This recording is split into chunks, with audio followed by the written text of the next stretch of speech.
Welcome to the Exit Coach Radio Show, the show for baby boomer business owners who are looking for cutting-edge information as they plan their 3 to 10-year business succession and exit. Every week, we interview top professional advisors for their best tips, strategies, and precautions, so you can be well-planned. And don't miss our 1-minute Exit Coach tip of the day on exitcoachradio.com. And now, here's your host, the Exit Coach, Bill Black. Great stuff. We hope you're learning something. And again, we hope you go to our audio library at exitcoachradio.com. We have past interviews that have been indexed into over 30 topics, just waiting for you to listen anytime at exitcoachradio.com. My next guest is Lynne Strang, and we're going to talk about the principles following 40 and older entrepreneurs to start and operate successful businesses. Now, Lynne is a freelance writer and communications consultant from Clifton, Virginia. And Lynne, we're very pleased to have you on the show. Welcome, and thanks for joining us today. Hi, Bill. Thanks for having me. My pleasure, and I'm really excited to talk about this because we're actually covering the West Coast Franchise Expo event tomorrow here in Anaheim, California. Over 200 franchises will be represented, and one of the reasons we want to do that is because we see a big trend in people starting businesses later in life as an encore career, and that's one way to go, but we're going to talk about those principles. So tell us a little bit about you and your background, Lynne. Well, my professional background is in the public relations field, where I've worked for more than 25 years, and I spent about 17 years in the consumer credit industry, where I was involved with several initiatives to help students and adults improve their personal finance skills, which is a very important topic into itself. And in addition to that, I come from an entrepreneurial household. I happen to be married to an entrepreneur, and that has given me a front row seat in watching a startup grow into a full-fledged business. So it's really been a result of both professional and personal influences that led me to develop an interest in writing about entrepreneurship and business leadership. So in December 2010, I began blogging about 40 and older entrepreneurs. And based upon the comments and emails that were coming in, it became clear that, to me, that there was a sizable segment of people out there who had long careers, many careers doing something else, but still had that great American dream of starting a business. But maybe they thought they were, quote, too old to do so. So when I started working on my book, I went forward with a couple ideas in mind. One was to demonstrate that older entrepreneurship is possible, and I thought good way to do that was to highlight ordinary people who are doing extraordinary things. So most of the business owners that are featured in the book aren't that well known. There aren't household names, but they still have very inspirational stories and a lot of wisdom to share. And the second idea that I had was to try to extract out a few very simple but effective principles used by successful older entrepreneurs to start and operate a business. And I thought, well, the best way to do that is to go out and talk with people who fell into that category. So I spent a couple of years talking to entrepreneurs from all walks of life, really. Then they ranged in age from around 40 on up to, I guess, upper 70s was the oldest person I spoke to. And they had all had at least 3 years of profitability, not necessarily 3 consecutive years, but at least 3 years of profitability, since I was looking to get insights from established entrepreneurs. So based upon those conversations, the book presents 8 principles, along with some insights from these entrepreneurs about what it takes to start a business later in life, and also what motivated them to go down this path at an age when some might say that they've earned the right to kick back and relax a little bit. Yeah, and we just had an interesting guest a couple weeks ago who talked about the fact that it's kind of inherently built into all of us that the concept of being an employee is relatively new in our evolution. It really started with the Industrial Revolution, and a lot of people before that were business owners of some type. You own the farm, you own the little store, whatever. And so maybe it's an awakening in people that they want to get back to that instinct that's inside of them. But why do you think that people are starting businesses later in life? Well, to pick up on that point, I think, historically, some of our country's best-known business leaders were actually late bloomers. I mean, just to throw out a few examples, Henry Ford, when he started Ford Motor Company, was around 40. Ray Kroc, when he started McDonald's, was in his 50s. Sam Walton was around 44 when he opened his first Walmart. So we've had late bloomers in our midst for quite a while. So I don't know that it's a particularly new area, but I think it's certainly a topic that's getting more attention. And I saw some statistics recently from the Kauffman Foundation that indicated businesses started by those age 40 and older accounted for about 60% of all new businesses started last year. So, there's clearly a lot of activity going on there. And I think there's general agreement that some of that activity has been driven by what's going on in the job market. And I'm sure this is a topic that's been discussed on your show before. There's senior level positions with good salaries and benefits are hard to find these days. And when you lose one because of a layoff or some other reason, it's very difficult to find a comparable position. So in some cases, it's because people need income, but I think often it really isn't about the money. It's about other things. It's about a desire to stay busy and active. Mm-hmm. I had one entrepreneur say to me, "Well, I decided to start a business because I'm not very good at retirement." And I think what he meant by that is sort of the traditional notion that we have of entrepreneur or of retirement, of that you play bridge or play golf all day, and for some people that's fine, but for this particular gentleman, he was looking for something more challenging. So I think that's part of it. I think maybe a desire for more flexibility. With a business, you don't work fewer hours, but you usually have more control over when and where you work those hours, which I think is appealing to many of us. And in some cases, it's a desire to show the next generation, or generations, I should say, children and grandchildren, that starting a business is possible, and maybe looking to plant an entrepreneurial seed at an early age. But I think probably the overriding thing is just a desire for work that's gratifying and provides meaning. And for some people, it's a desire to fulfill a lifelong dream. And that was one thing that I found very interesting in the people that I talked to. Several of them had early aspirations to start a business, but for one reason or another, the timing just wasn't right earlier. It might have been that they were too busy raising children. It might have been that they had financial obligations that required a steady paycheck, or maybe they were in the military, or they had a spouse in the military, so they were moving all the time. So often, it's a timing issue. One of the people I spoke with had been a registered nurse for 25 years before she started an international clothing line for women golfers, and I think she was around 48 when she started that company. And fashion had been a dream of hers from an early age, but it just wasn't a practical choice at that time, because so in high school, when she was offered a scholarship to nursing school, it was something her parents encouraged her to accept, because she came from a modest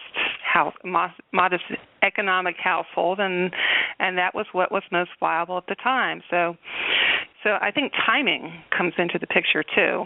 So these are all tipping points, as you call them, basically, that would motivate someone. So they might have come to a stage in their life when they're saying, okay, I've been doing what I had to do for others. Now I'm going to do what I want to do in my life.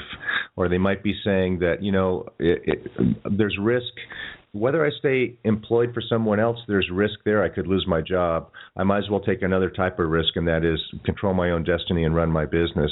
What other tipping points do you think come into play? Well, I think sometimes it's a life-changing event that triggers action. I mentioned the job layoff. That might be it. It might be an unexpected or an expected promotion that doesn't happen. It might be a family member or a close friend who becomes seriously ill or dies. For one of the people I spoke to, the turning point happened when she was laid off and attended the funeral of a friend killed by a drunk driver all on the same day. Oh, my gosh. So, so when those kinds of things happen, it kind of reminds us that we only have so much time in this world, so we ought to make the most of it. Good point. So now, when an older entrepreneur starts, I think one of the things you say that there are certain advantages. What are some of those advantages for being an older entrepreneur? Well, yeah, that gets to a key point. I think late blooming entrepreneurs, older entrepreneurs, have a lot going for them. Most of the people that I spoke to said, you know what, I couldn't have started a successful business in my 20s or 30s, or if I had, it wouldn't have turned out as well. So I think for many people, a later start actually increases the odds for entrepreneurial success because it allows people to develop certain characteristics and assets. For example, you have a bigger network, a bigger and better network. And in entrepreneurship, the old "it's not what you know, it's who you know" adage really does matter. So, the longer you've been around, the more people you know, and the more likely it is that you'll have connections that are needed to open doors and obtain advice and market your products or services and find the right help. I think that's one thing. I think older entrepreneurs generally are in a stronger financial position. It allows you time to accumulate personal savings, which is probably the most significant source of funding for startups or for entrepreneurs. And, the banks usually don't lend to a first-time entrepreneur, but an older one might have a chance because he or she has had time to build financial assets and establish a credit history and cultivate relationships with lenders. So I think that's an advantage. More resilience.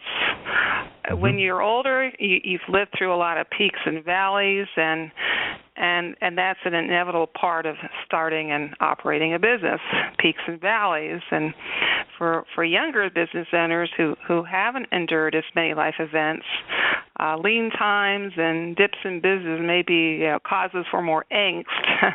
But when you've weathered a lot of storms, the sun comes out eventually. Good point. And just a couple other things to mention. I think when you're older, you tend to have a little bit better grip on reality.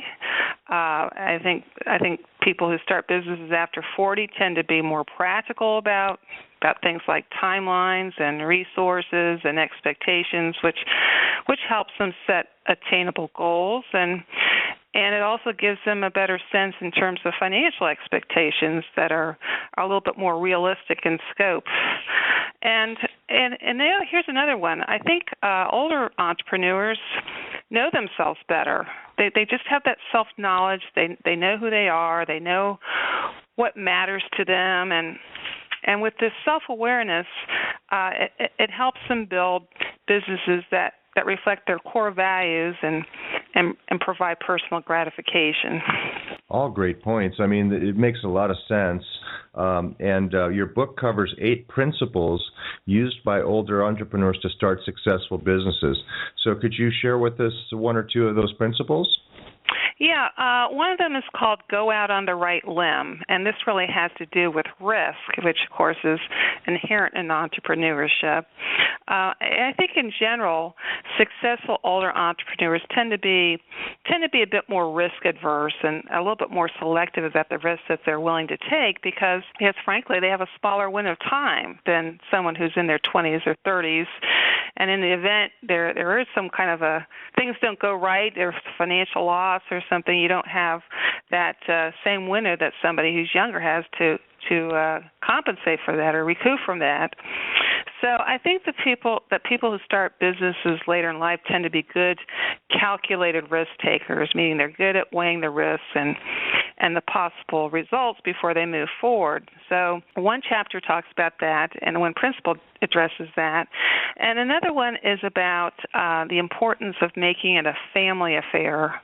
And sometimes that means spouses and children and other relatives have direct involvement, either as partners or employees who work in the business. And sometimes that means family members have indirect involvement. They might be financial investors, they might be product testers, or maybe just confidants or cheerleaders. For the late blooming entrepreneurs I spoke to, they see family as very much part of the package in one way or another, and they want to share that experience with those who matter to them the most. So I think it's important to ask the question of how best to involve family at the very beginning, which sometimes people, when they're putting together their market research and their business plans, don't really think to ask that question. But it is a key thing to ask and to consider up front. And ultimately, when you have spouses and kids that come along for the ride in some fashion, they're more likely to bond with the business, which I think manifests itself in pride and support. Well, you get into all of the issues. There's a lot of issues when you deal with family members, and part of it has to do with what I call the hat rack. What hat are they wearing? Does the hat say son, or does it say VP of marketing? At a particular point, right? And so, going out on the right limb means sticking to something that that you've been brought up in, that you're familiar with. Well, I think it means that, as I mentioned, risk is inherent, and you're going to have risk, but you don't necessarily have to take all the risks. It's about taking the right risks, and you're doing careful research and evaluation to consider what risks are worth taking and which ones are better not to take.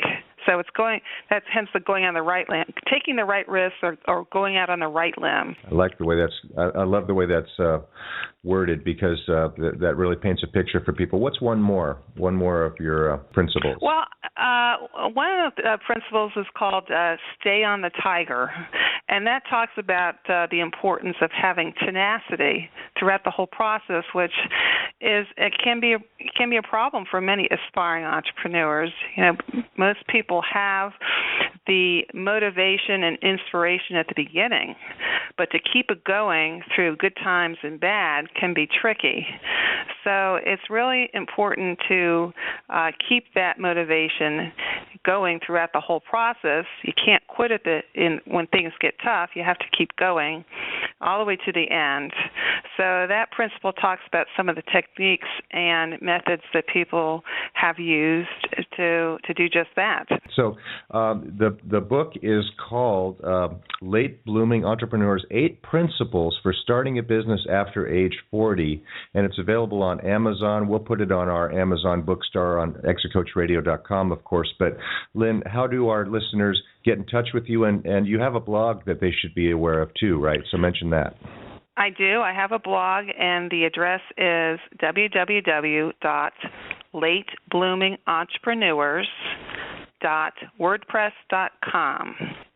Or people are welcome to just email me if that's easier. My email address is lbstrang@gmail.com. And that's STRANG, so LBSTRANG@gmail.com. It's a fascinating topic. It's so much so that groups like AARP have whole areas called Life Reimagined, because they're realizing that people aren't just getting to retirement age and giving up. People are reinventing their lives. We call it rewiring instead of retiring, Lynne. So we're really keen on this topic as well. And I would love to go deeper into this with you at some other time, but unfortunately we're out of time for today. So thanks for joining us. It's been very interesting. Thank you for having me. All right, we're going to take a short break, and we're going to be right back with another guest. So please stay with us, and we'll be right back.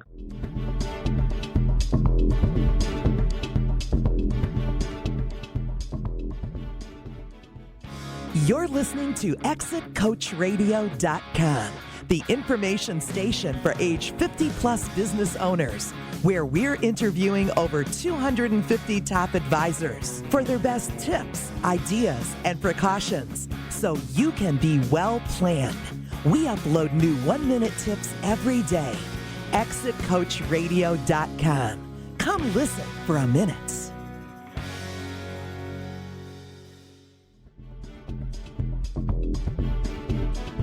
Thank you for listening to Exit Coach Radio.